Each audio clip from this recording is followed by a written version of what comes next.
ban pick percentages that we do have so far. And as you can see here, this is for week 6, so a total of 25 games. 0% win rate. Champion's trash, everyone. Yeah, terrible. Yeah, a clearly horrible Nobody champion. pick her, please. Yeah, only one pick, 24 bans. Very justified, I do think. Talia, we initially saw pick up a lot of wins, and then she started basically being perma-banned. Silence is another example of this. And Nar's win rate, while he's still in isolation, by far the best top laner, blind pickable, uncounterable, fits in any team comp. The rise of Silas has, I think, really stifled his win rate, as it's made it a lot harder to pick up that champion. And we still very strongly believe in the Silas as like the absolute counter pick, even though it's not even in the lane. Poppy also extremely high prio, even though against the players that are the best on it, it will generally be banned, so the win rate will be a little skewed. Gangplank having a really rough week. Yeah, not the best time for the Pirate himself. Tom Kench still feeling pretty good, gets banned a decent amount, and that's usually on blue side. Because there's just so many strong picks right now in the meta that it kind of feels like blue side is pretty favored at this point in time, and Tom Kench usually gets banned. Let's take a look at the high win rate picks here. As you can see, the Silas already mentioned, but Rise back on the menu as well. Pretty interesting. Rise has come up as both the pick that he always used to be, which is prio and mid, go into side waves, but also his ultimate is not as high value for the Silas, and a lot of the power in his kit is like in his normal abilities. So actually a pick that I think might continue to climb if we do see the Silas come through, although teams have just kind of started banning him as it feels like the third week in a row where Ahri and Gwen and Azir are sitting on abysmal win rates, and the Azir really is a remnant of like the first few weeks of the split where it was Corki Azir only, and now we have seen that a little bit more proactivity in the mid lane is really required, and we also seen him picked into Silas. Don't do that. Times, Please stop. When Silas was bad, he was still picked in that scenario, and that should tell you a lot. Yeah, I just think in the LCK here, we have not figured that out. Maybe in some other regions you can do that, but not here. Don't do it. Silas is really good right here, and just don't do it. Let's take a look at the patch points for 12-13. This is going to be Nyla disabled, so goodbye. Didn't expect her to be able to be played in this week anyway. Probably next week she will be available, as we do have some updates as well. Yeah, so we have mini reworks to Gwen, who immediately got hotfixed, and to Sivir, immediately got hotfixed. Gwen has dropped in prio from what we've seen thus far, although in solo queue she was extremely strong. A lot of the elements of her kit for pro play should be worse. Whether that's actually going to be the case, I'm very skeptical, because we've heard this a million times. Sivir, though, has already popped up within challengers. Expectation is that even though her auto attack range is extremely small with how bot-centric the meta is at the moment, if she has a front line and she can get reliable bounces, her skirmishing power seems quite strong, a lot stronger than was expected. And I'm really curious to see whether that was just a challengers thing, which we've seen sometimes, or whether it's actually going to come through. I don't think these are particularly relevant. The Galio is going to remain a good pick, like he was. This buff doesn't really mean that much for the pick. Not why you pick him. The Master Yi rework and solo queue, absolute menace. Easy ban if you want to enjoy your game and you're not a Skarner one trick. But which, you know, you should be. He's great. We might be seeing more of the Skarner. Renekton and Talia buffs. Talia buffs obviously are it's weeks ago, so we didn't really know. But now we do know that the pick is super busted and will remain permabanned, presumably. Renekton buffs, I'm sure someone will try picking it. Maybe Liv Sandbox can give that one to Dove. And Fiddle and Carthus are beyond broken. These champions are really dumb. Fiddle got buffed for no reason. He has more fear, he's more damage on his ultimate. Just pick him. So please. Maybe Canyon or Piochik will pick them. Everybody else will ignore them entirely because they're not Lee Sin. Yeah, we gotta pick Viego and Wukong. No, Lee Sin, man. He's played 9 times last week. 6-3, looking pretty good. Champion nerfs. Okay, you take it, Valdez. Can we just keep it here for the rest of the show? Corki did get some big AP scaling decreases on his ult. That means that you can't just be a poke, super mobile, and also bomber type insane kind of mid carry anymore after 3 items or even 2.5 items. He did get some buffs to his E, Gatling gun, But that doesn't really matter This is because now he can't be the poke monster that he was. How does this make you feel, Valdez? Very happy. I'm sure maybe Lava will give it a try. I don't know. But I don't think that we'll probably see him too much anymore. You guys can't see the smile, but I can see the smile on his face. Photoburn You can hear nerfs. the laugh. Yeah, mainly in solo queue, the champion there was pretty strong. Biggest thing here is that Thunder has been nerfed. This has also led to a lot of champions rushing Campong Chainsword because on this patch it's very overstated. Gets nerfed on an upcoming patch that dropped today, 12.14. And 5 movement speed added to every single mythic for Assassins. Now, to be completely honest, the only one that ever gets built is on Eclipse, and it never actually gets built on Assassins. Yeah. It just gets built on champions like Senna, and we've seen even MFs go it at time. But still, I think a really nice buff. I actually really appreciate that Riot is giving these type of buffs because, especially Prowlers and Duskblade, like we just never ever see. Yeah. Maybe Kiana, like a Kiana jungle. I think that was played once by Canyon. Seen Zed jungle in Yeah. Challengers as well. You know, you never know. Could be fun. Maybe with some of these changes, we'll see more of these picks coming through. You can have more burns now, so the world is on fire. Other than that, objective bounties did also get changed a bit. Yeah. Main thing is that when you can't really chain bounties the way that you did previously, where a team would be really far behind, take like 2 objectives or like win 1 fight and then get like 3 bounties and then immediately be slingshotted. That's the idea at least. So there's been some changes. Again, the main goal of this is to make sure that bounties are still, they help you, but they don't immediately put you back in the game, trying to reduce unfair scenarios. If you're a jungler, you're going to be very happy about this change because walking into your camp and not knowing whether or not they were actually there always has been very frustrating. Very annoying indeed, but that is a pretty nice quality of life change. It really is. And yeah, that's basically it for the patch points. I liked that there were a lot more buffs than nerfs. Yeah, I think it was a that's great patch. generally a good direction, you know. You know what's even cooler is that the next patch is going to be completely crazy and going to hit just before playoffs. So can't wait to see what that one will bring. I hope all the teams are ready to prepare with 1 week's notice. We'll see how that goes. Call up, Samdi is coming up here, and Raptor is being sent down, as well as Gamin from Fred Brion. Yeah, makes sense.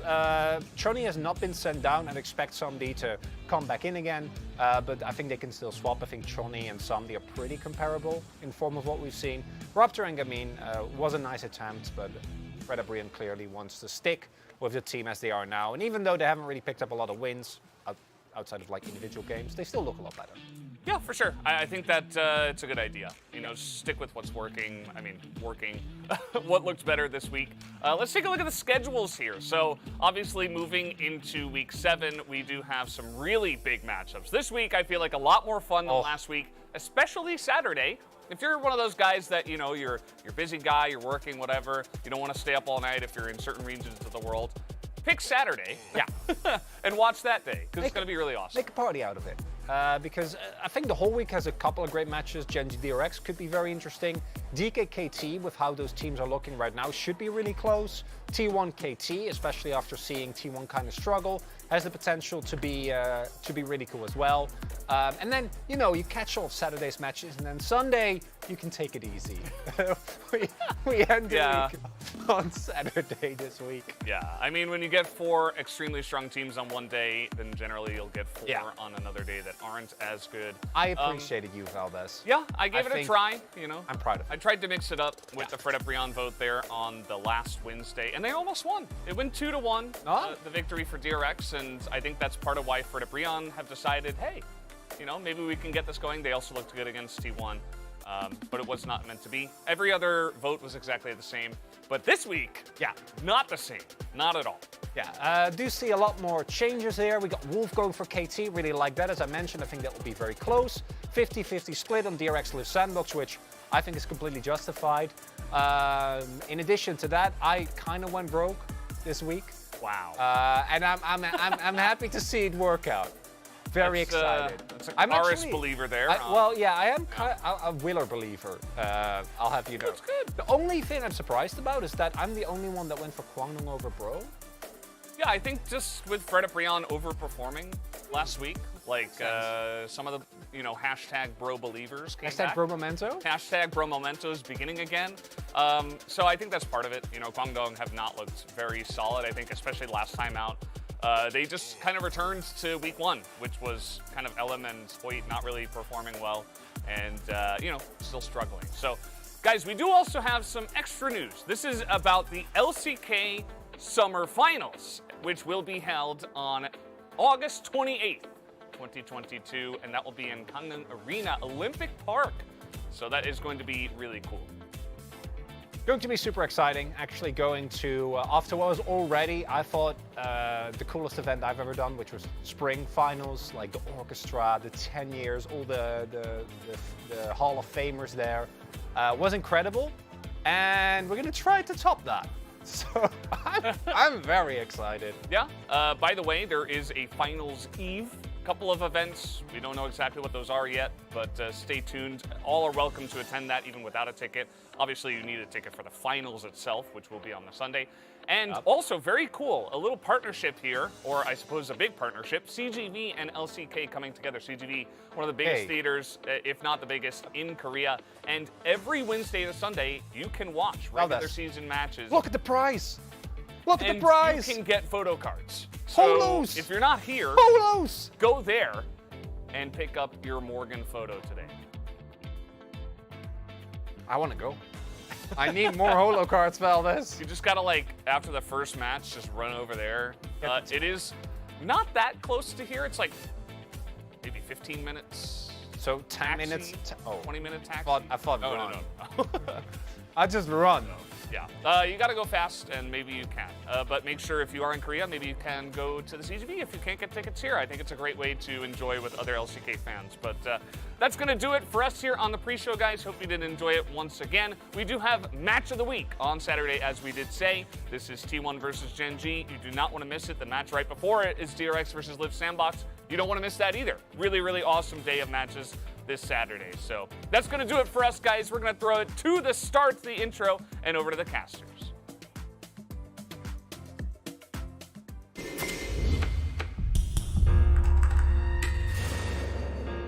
Don't go out. 메라가 아니면 이렇게 Shut off your light.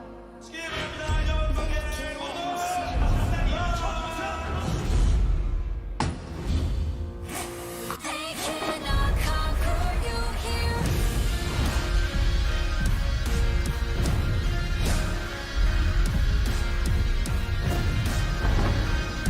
They cannot conquer you here.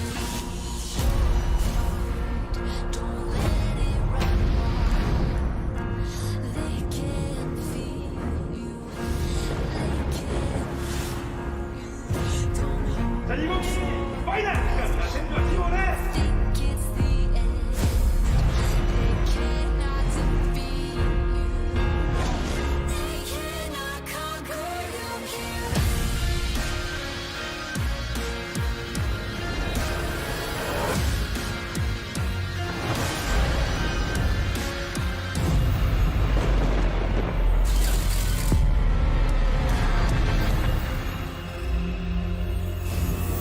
They cannot conquer you here.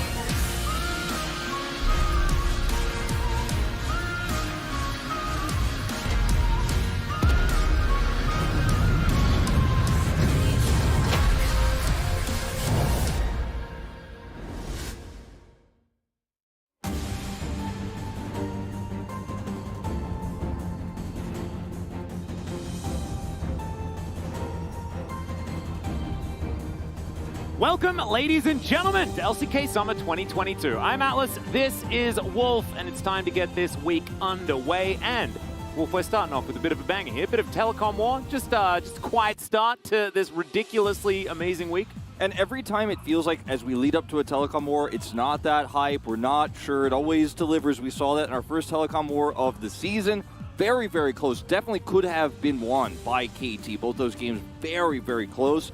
But now, KT on the rise, T1 stumbling a little bit in their last matchup against Fred at Breon. Leading into this matchup right now, I think it could go either way. I think we all do, of course, still favor T1, but it feels winnable for KT. It certainly does. This was almost my match of the week, as I was hit by the hipster. Something happened last week, and I just really needed to recommend some very strange games. Let's get into points of the match, though. Telecom War is back, and it is indeed fierce. LCK, you're exactly right. 7-win streak for T1 since their weird loss against the Kwangdong Freaks. They also had a 6-game week last week as well, not necessarily against the strongest teams here in the LCK, and that is an understatement to say the least. So we'll see how this one's going to go, whether it's just playing to the form of your opponents, having a little bit of fun after you've managed to almost secure the victory by taking game 1 anyway. We'll have to see what actually happens. And also, it's a brand new patch, and this is times where teams have been able to surprise T1 in the past. Certainly, it is very exciting, I think, to see what T1's read on the meta is going to be as we get closer and closer to those playoffs. We only have a few weeks left here, 3 weeks left of regular season before we jump into those playoffs. T1 fighting for their run to the top here. And, I mean, KT, you know, had a bit of a stumble themselves, actually, up against Nongshim in that last match they played last week. Yeah. Not the cleanest closeout, so I think both T1 and KT having some struggles does affect our hype going into this one, but I'm still thinking it's going to be a great one. But this is the real focal point, aiming versus Gumayusi right now. Both of these players incredibly strong, and I think for a lot of people, this is kind of a temperature gauge for Gumayusi because he will face off against Ruler next week in that match of the week. So you've got a nice challenge here in aiming. Arguably, Ruler's the best AD carry right now in the LCK, so it's kind of like one step forward, and then how you land here as Guma, I think, is what's going to set people's expectations for that match on Saturday. Yeah, and it's also been very difficult to be Gumayusi at the moment because his top side of the map has been performing so extraordinarily well. He doesn't exactly have, you know, a lot of that spotlight on him. Of course, going into MSI, we were like, Gumayusi carrier, this is the best bottom lane we've ever seen in the entire universe. They didn't exactly have the best run through there, and he's been trying to climb back up since that moment. But like you were talking about, aiming's picked up so many of these POG points. KT relies on him so heavily, and this end of the split, he is looking much better. As we're looking at the total assist leaderboard here, as Gorilla still leading, still ahead for, I think we'd probably give him a few weeks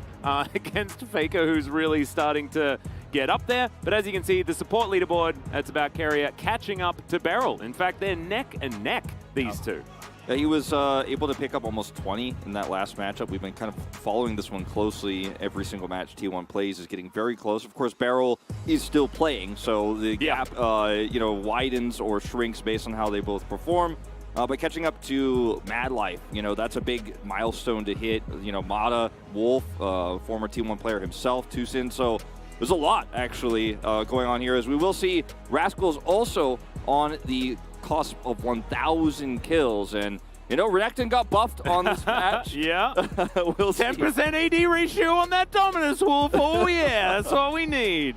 Absolutely, but he's only 9 away from picking up the 1,000. We'll see whether Rascal is going to make it there. He's been around for quite some time. Surprised that it's been this long, but still, see whether he can make it happen, as I think we're getting very, very close into getting into our telecom war. Let's check out some stats first here. Is the team goal difference at 25.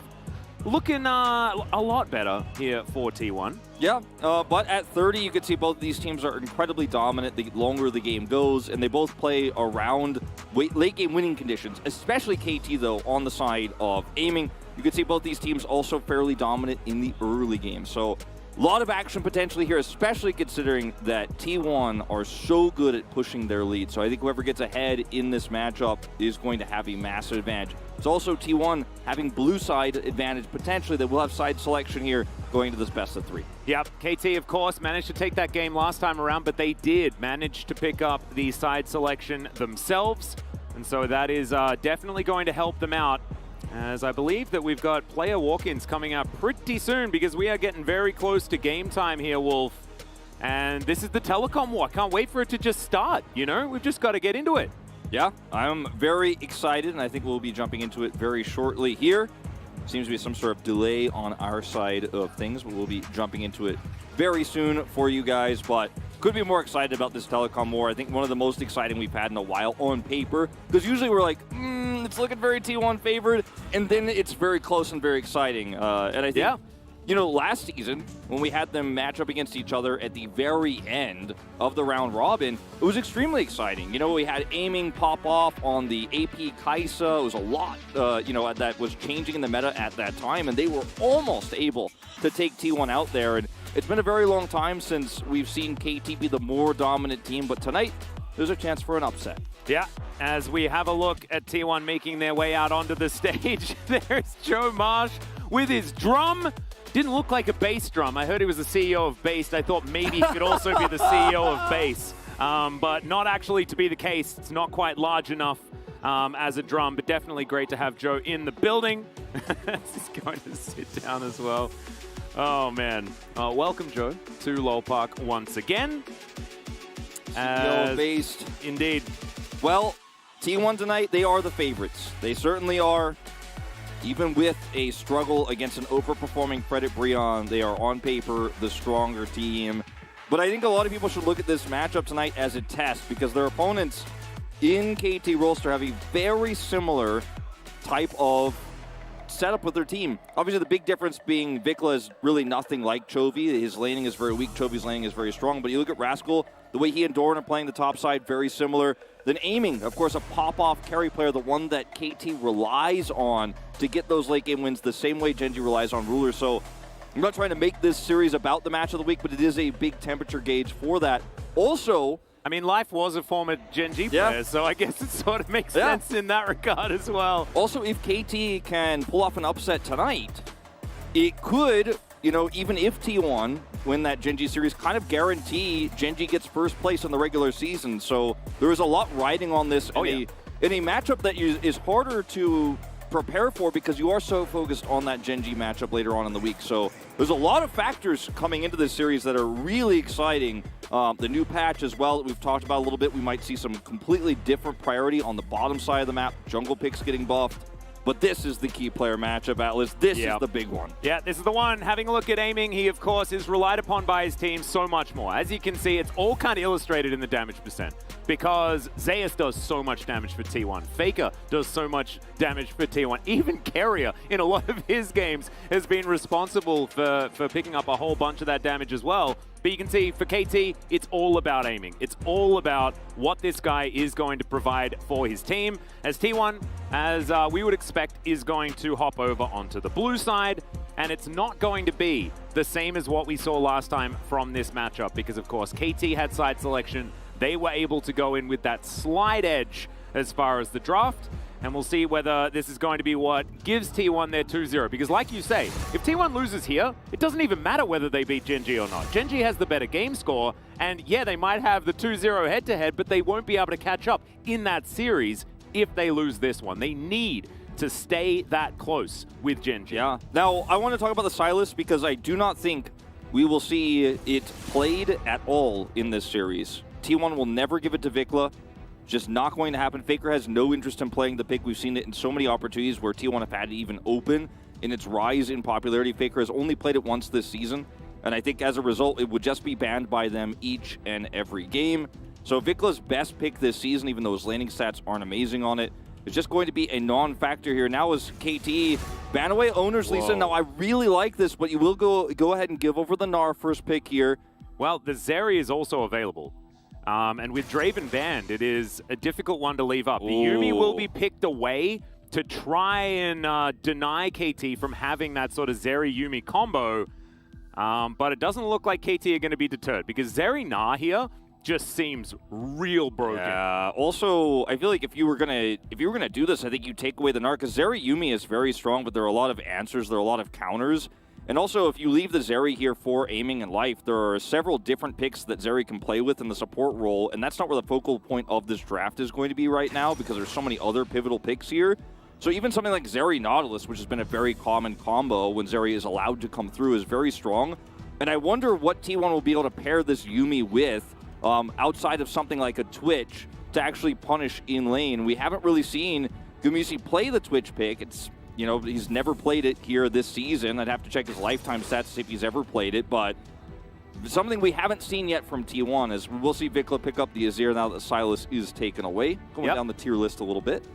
I wonder whether Master Yi, he was in the patch. We're going to hover it for a moment here, is owner. But I was wondering about the Sivir, because of course Gumayusi has been playing a bit of it, testing out the new look Sivir here.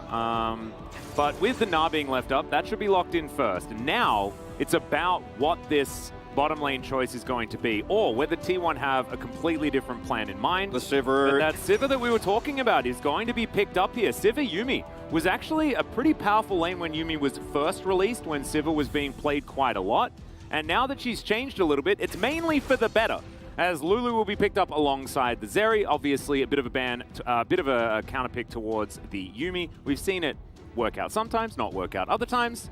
And we'll see how it goes here for KT. But they've definitely got a lot of power, but T1 obviously has a plan. Yeah, I mean, the Sivir is going to be extremely strong against Zeri in mid-game fights where she hasn't come online. The Sivir is going to be strong in early to mid-game where, in those skirmishes, you're going to get a lot of power around the Gnar, Yuumi. Ryze, I think, is a beautiful ban here. Do not want to give extra rotational power here to T1, Wave Clear, or Prio. Because for KT, the name of the game now is just survive. And deal with that pressure. Because the Sivir is buffed and very strong right now, and obviously her, Q is going to get more scaling based on attack speed later on in the game, but she is not going to be as strong as the Zeri or even close when we get to the later parts of the game. And, just taking away some strong late game scaling options as well here in the mid lane, I think would be wise, because it just means that KT, all they have to do is last, and they will have the winning draft if they can pull it off.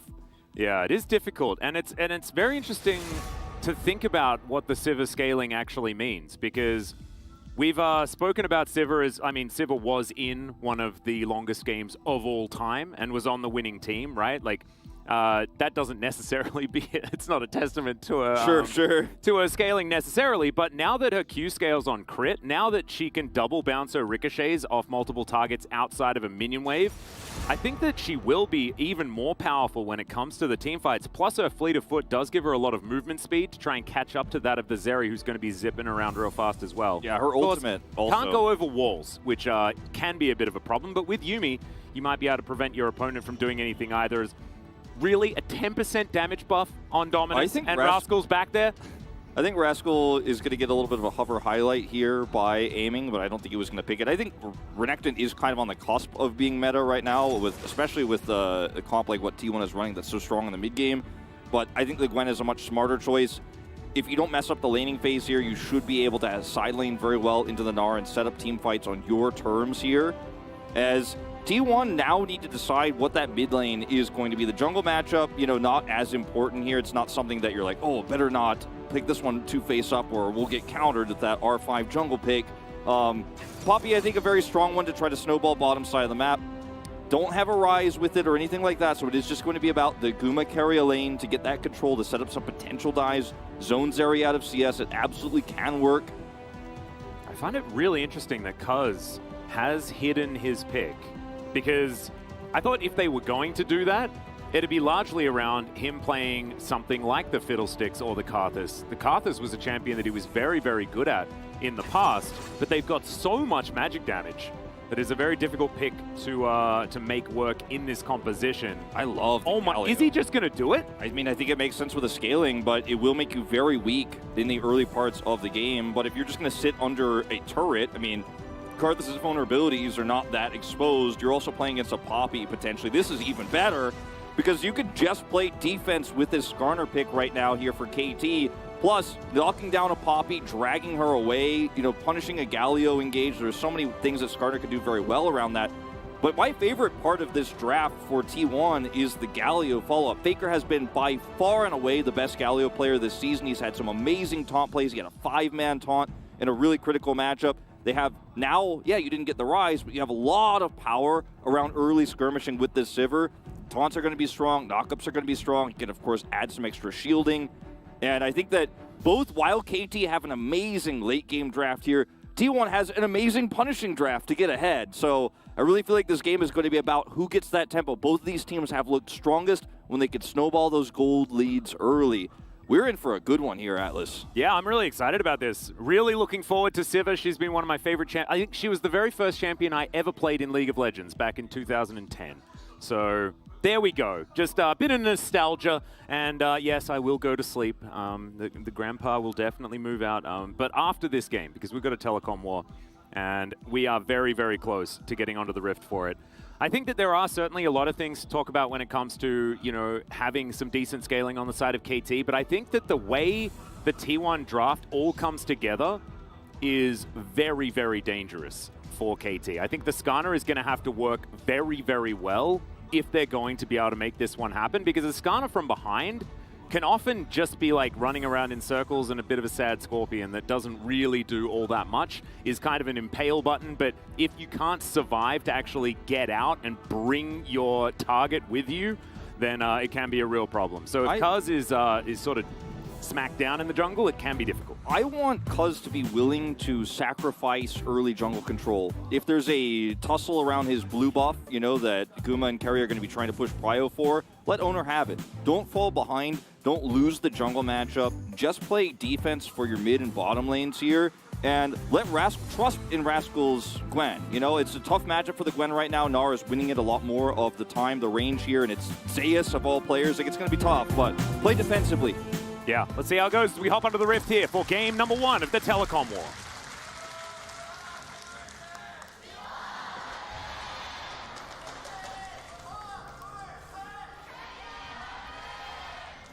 I hope you guys could hear the drum. Joe Marsh was really, really giving it all he had in that fan chant. Oh, Pack Sivir as well for Gumayusi. Man, this guy's a savant. I definitely got my Pack Sivir skin from PAX, 100%. Definitely went there. PAX East, what was it, like 2011, 2012, something like that? Super long time ago. Yeah, I was definitely there and got it myself. Definitely wasn't a purchase afterwards or anything like that. Would never do something like that. Ghost will be the summoner spell of choice here for Gumayusi. And when you have the Ghost plus Exhaust, and now Keria will take heal, so it's not like he's healless actually, he just has it in a different place. Yep. I think having the Ghost here is way more valuable than having... The trade-off is that your Yuumi does not have an Ignite, because you can always still have the heal that she picked up here. But I think it's way more valuable, and it clearly shows that T1 want to punish this lane, dive this lane, be extremely aggressive here. And also just means that you will be able to keep up with aiming as well, because you get so much movement speed just by being Zeri and pressing your R button, that Gumayusi, when he uses Fleet of Foot as well as that Ghost, plus on the hunt, like, you're not catching up with that Sivir. I just don't think you're going to win when it comes to the movement speed advantage. And every time the Sivir ult gets popped, like, that's when you have to be super careful as the Zeri in this case, because you're going to have a Galio who's running at you really fast, and yeah, he's got, you know, of course, his Predator set up, so positioning is going to be everything here. Yeah, as Gumayusi taking a fair bit of damage, but Keria is going to jump off. You got the Ghost popped there. The heal is also down. So KT winning in the Summoner exchange, but not so much the health bars. And sustained advantage definitely with T1. Yeah, I think T1 are very happy for this trade. You know, aiming is not running heal. He took the cleanse, and Life also taking the Ignite means that there's not going to be a sustain argument to be had here in a next trade that happens, in a follow-up trade. They don't know where the Poppy is coming, but they have to expect she'll be coming here pre-6 as well. And that's when things can get very, very nasty. As you can see, Faker is 3-0 on the Galio. Just have to keep going back to how great he has been this season on this pick. Feels like really taking a lot of inspiration from what we saw from RNG, of course, at MSI. Was playing a great Galio. And yeah, I mean, it's always been sort of like Faker was always one of the Galio pickers, right? Him, Xiaohu, Rookie, all of them were always known for just being amazing as champion. It dates back to, you know, 2017 when Galio really started becoming that mid lane menace after his rework.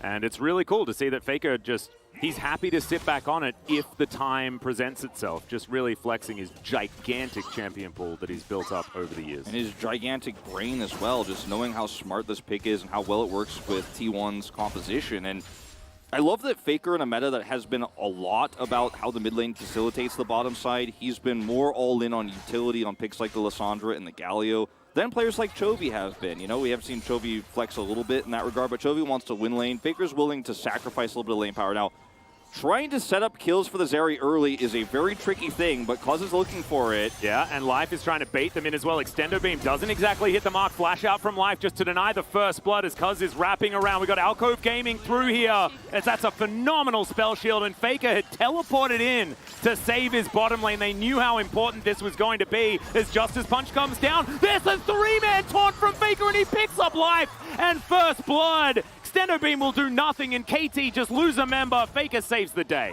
This, I think, is exactly the opposite way I wanted to see KT play the early game here with this pick. Because if you, the win you get here is bigger than the loss. Like, if Aiming actually picks up a kill, or even better, a double here, then the game could just flat out end. But the chances of you doing that against this early skirmishing comp with a Sivir, with a Galio who could teleport through, the risk is just so insanely high, and now you've given up so much control. Zeri is losing an insane amount of CS from this. Yeah. And this is exactly the opposite way I think this comp should be played. And Faker, like I said, it's like almost as if it was a, like we set it up in the cast just before this where we were talking about how he's been a little bit more sacrificial, he's been a little bit more utility.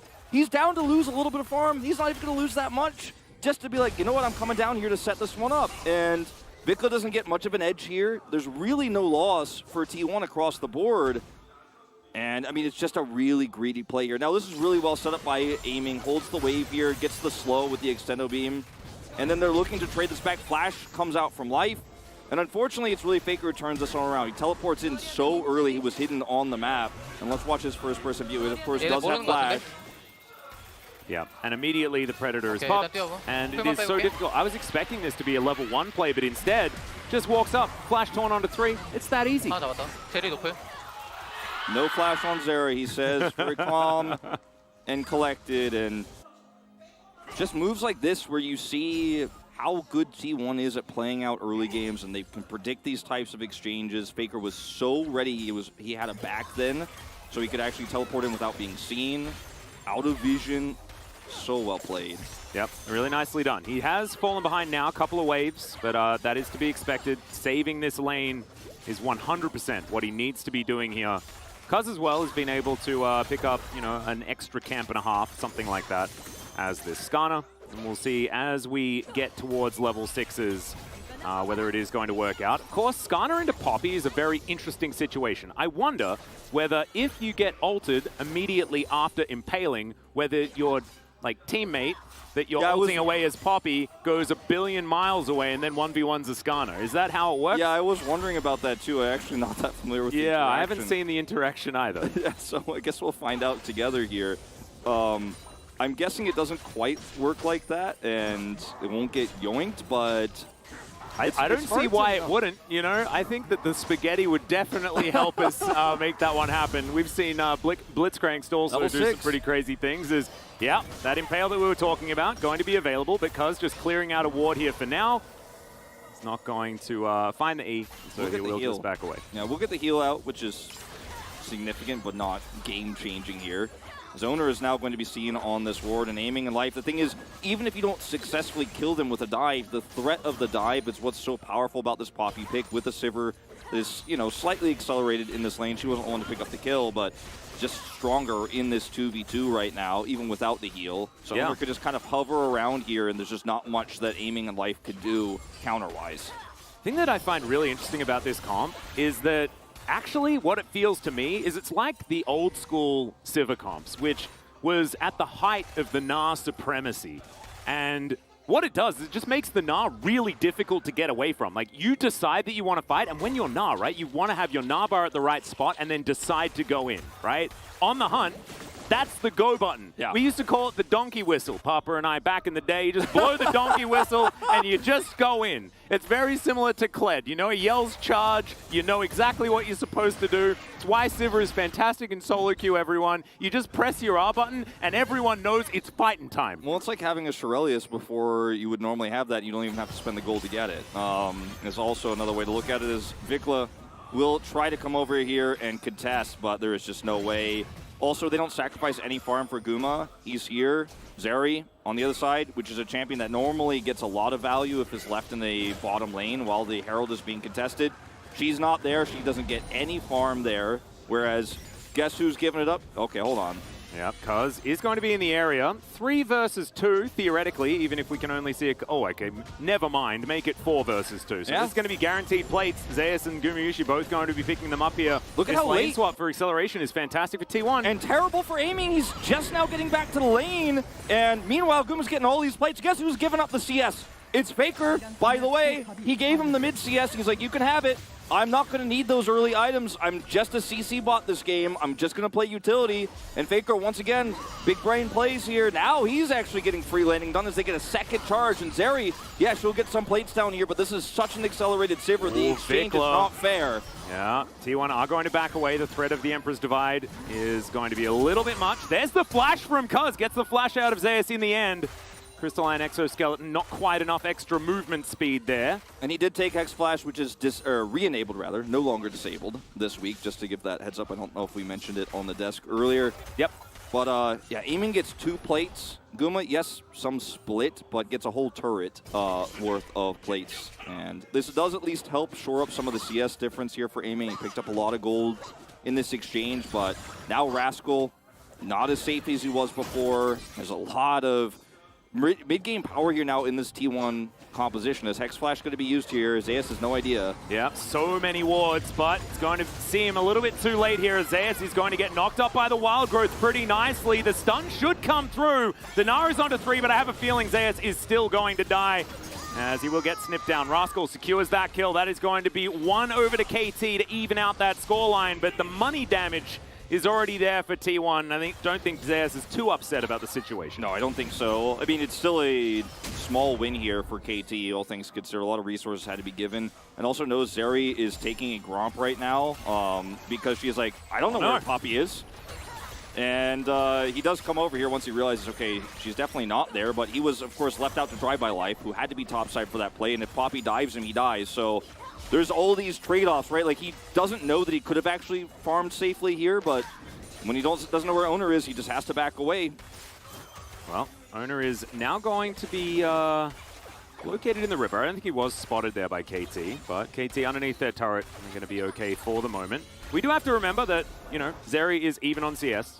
Not even on plates, like you were talking about, so there is still a big lead when it comes to money for Gumayushi. Look at that item that just came through, though. Yeah, that is... Slayer at this stage, it's a big one. That's also a very aggressive choice, right? This is Gumayushi saying, I do not need any sort of repositioning tool whatsoever. My team is going to be here to back me up, and it's going to be A-OK. I can just run really fast, and it'll be fine. I think with his Ghost and, you know, obviously his Spell Shield, he should feel pretty good about like his own self-peel and his ability to fight in the mid-game with this big boost of damage rather than safety. I think it's exactly what this comp is designed to do. Guma going to sweep this one through. Somebody might be hiding in that brush. We don't know. Yeah, there's the Hex Flash from Cuz. He has the shield, final chapter, and flash going to be invested alongside the Ghost as well. So T1 do expend a lot, but they do keep their Sivir alive still here at this stage of the game. Yeah. Rascal's been able to farm pretty freely despite the loss of turret because of the way the wave has been set up here for him as well. And when you don't know where Cuz is, you obviously could push this on a little bit further.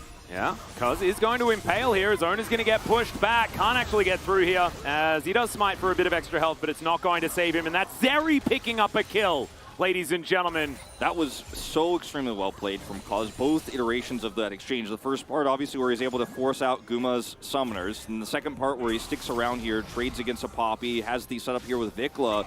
And KT know their win conditions so well here, but also Cuz really just matching the tempo of Owner so incredibly well. Going to go back to this moment here where he just sees Owner out. He's got a control ward here, so it's a free rotation for Vikla. It just goes ahead, sucks him in. Vikla has the follow-up from First Divide, and guess who's here? It's Aiming. After summoners were taken away, you know the Sivir isn't here. This is an easy fight to take. Really good play here, macro-wise, from KT, honestly, to set that one up. But that is even more plates going over to Gumayushi. And yes, he did share a couple with Zeus there towards the top side of the map, so it's not maximum plate money, but still, this Sivir is just massive. You might see even as far as the CS is concerned and the extra kill for Aiming. I still have a feeling that that is going to be a very strong Sivir come mid-game, as Rascal's snipping away and actually getting some work done here onto Zeus with this newly switched around Gwen. Not able to be immune for quite as long as you used to be, but fixed up some of her other numbers, and of course her ultimate a lot easier to use now. Not needing to actually be in the thick of things to keep spamming it out every second. Yeah, I also think the true damage change to her Q is a really good one because it just means that, like, I think just for like regular players and normal people, it's just quality of life that you don't have to feel like you hit the center every time perfectly to really do damage. And she's a very difficult champion to play, I think, at lower levels of play. I thought those changes were pretty fantastic for her. My issue with the Sivir lead right now, even though it's very small with that extra kill coming over, is that she hasn't been able to team fight yet. We had an 11, 12-minute first Drake here, and second Drake hasn't even spawned yet. So Guma not getting that much value out of this early Kraken Slayer because KT got a pick without him even being there because they set up a dive there on the bottom side. And as a result, I'm not saying that Sivir doesn't scale because we've had this conversation already. Like, she can be very strong later on, but KT keep getting small wins on the map here around objectives like the second Rift Herald that they're picking up, the Drake of buffering they already have, so they have a single 5-minute of extra time bot here. And T1, yeah, you can grab this turret, but just feels like the team fighting that T1 want to take, KT have just completely been able to successfully avoid. Yeah, if they were going to trade it for this bottom turret, it would have been fine, but Rascal actually able to walk his way down there, still has his teleport available. Faker not with his, does mean... Oh, well, Vikla also without his as well, so no teleport advantage on either side. But Rascal does manage to get down there, saves that turret for now, although it is on its last legs. That will allow KT to actually win out on the trade. But I'm also very interested in... I'm waiting for the donkey whistle. I just want the donkey whistle to come out, man. Yeah, exactly.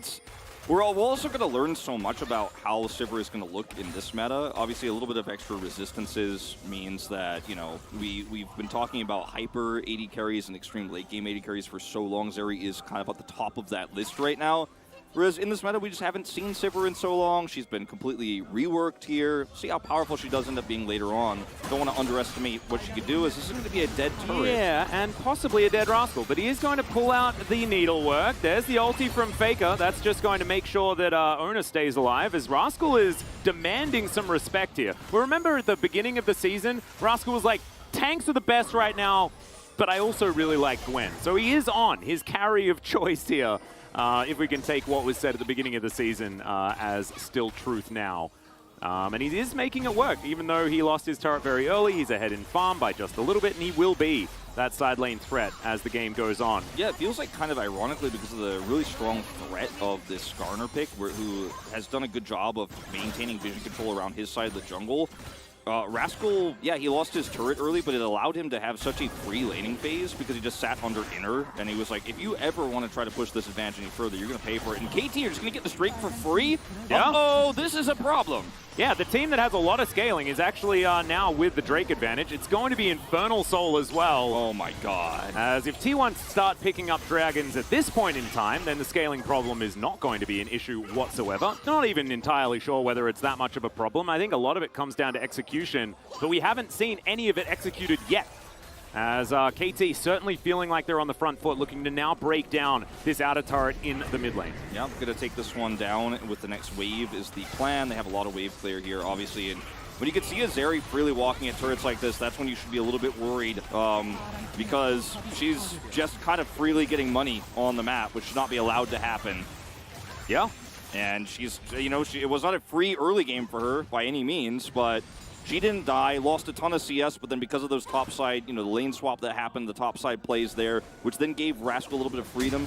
She then caught up in CS, so aiming is now in a pretty comfortable spot here. Phantom Dancer a little bit faster here for Gumayusi, but Faker? Yeah, possibly out of position here just a little bit as he's trying to get out. Teleport to come through from KT, looking to try and protect Rascal, but Vikla's going to have to make his way out of here. Faker's taking a long time to be taken down, as Cuz definitely not wanting to use the Impale on just a lone Gargoyle. And T1, positional error as the flash forward from Cuz. He's looking for Gumayusi, but he's so incredibly fast. And Cuz is just going to get smacked into the wall. Oh my goodness, the Impale was so cute. And Cuz is going to make it to safety, but Life is going to pay for his sins then immediately afterwards. He is going to fall down. It looked cute, but it did not work out for KT as Vikla's going to have to flash. And Gumayusi is just straight up a raid boss. This was such an extremely risky call from T1. If this fight goes even slightly better and Aiming picks up 2 or 3 kills here in the extended trade, then the game might as well just be over, but it's still working out for T1. They're still pushing Vikla away.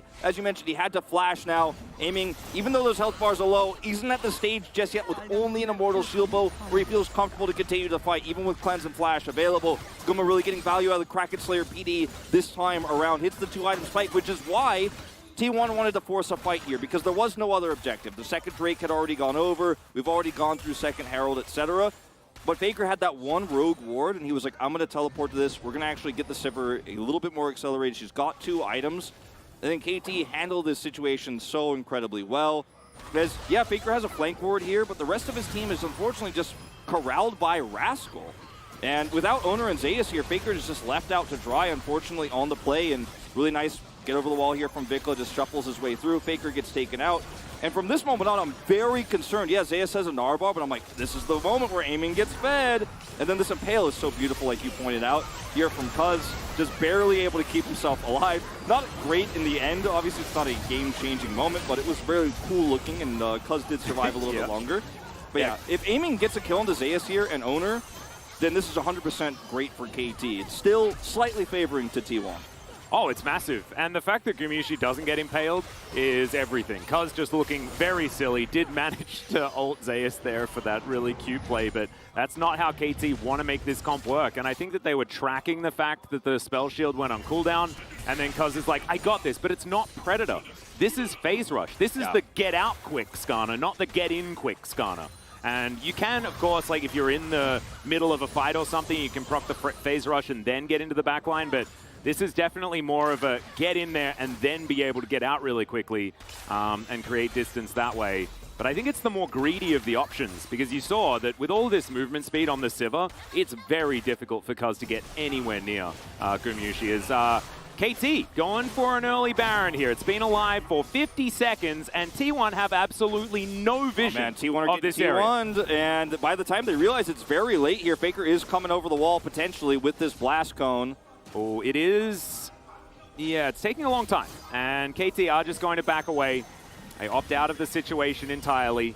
And I don't even think T1 knew, because I don't think they got they never in the pit. They never were able to hard confirm, but I think they sussed it out and they were like, okay, glad we checked. And I think by this point, with KT not showing for so long, they were like, ooh, they probably started it and just barely walked away. And they didn't get to see exactly when, but I think T1 definitely have the right idea here. As you look at the gold across the board here, still a 500 lead for the Sivir. 1,200 here for Zeus has actually gotten so much value around the map here. But again, that gold isn't going to matter unless T1 can win these upcoming fights. And we still haven't seen a traditional 5v5 here with Guma. We saw him win one when Faker was just dead at the start. So let's see how this fight looks, because it's definitely one that both teams absolutely want to fight over. Soul Point on the line here for KT, an Infernal Soul Point. Yeah.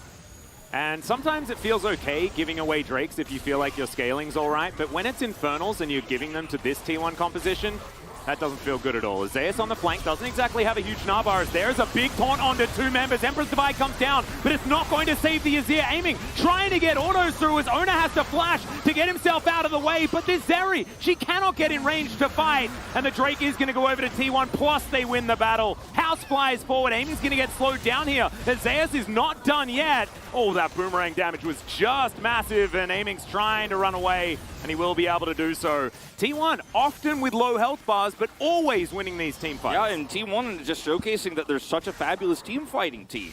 Like, the way that we see these fights going is T1 taking it on their terms, engaging with the Gnar, setting up for these big taunts with Faker once again on the Galio. And by the time Aiming is ready in the Zeri moment, you know, everybody knows the Zeri moment where she's like, now I'm running at the enemy team. They're pretty low. I've had enough peel. My mid laner's done enough damage. I'm going to kill them all. Aiming never gets to have that moment on Zeri here because he's at a 3rd health when he wants to have it. And the rest of T1 is in position, and Zeus has an Narbar. Like, it's just so beautifully set up here. As once again, we're going to see Cuz looking for topside pick. Yeah, him and Life I don't think is going to be enough damage here, as Cuz should be able to get an Impale, as he's looking to try and bring Faker back to Vikla. Owner's going to turn up, as Faker decides that he wants to turn this fight around. Faker is likely to fall down here, but no, actually creates enough distance. The rest of T1 turn up to save their mid laner, as Cuz is now limping away again. Gumiushi deals with that, with a ricochets, in goes Vikla. Faker just completely denies the Azir play, and now it's the big ol' Gnar in the front line to clean up shop. Extendo beam flying forward, but it's once again just not going to be enough damage, and Faker just baits all of KT. This was such a knife's edge play for both teams, but I thought this game was going to be decided on, a soul point fight, maybe a Baron. KT said, no, we're just going to fight for this. We're going to force this on the top side. Oh no, aiming. He is able to jet set Radio Future, tries to ulti this one, but he will get snared up with the Everfrost. Trying to keep himself alive here is Faker and a Cat. Not exactly able to do it, but still Baron's going down, ladies and gentlemen. It doesn't matter.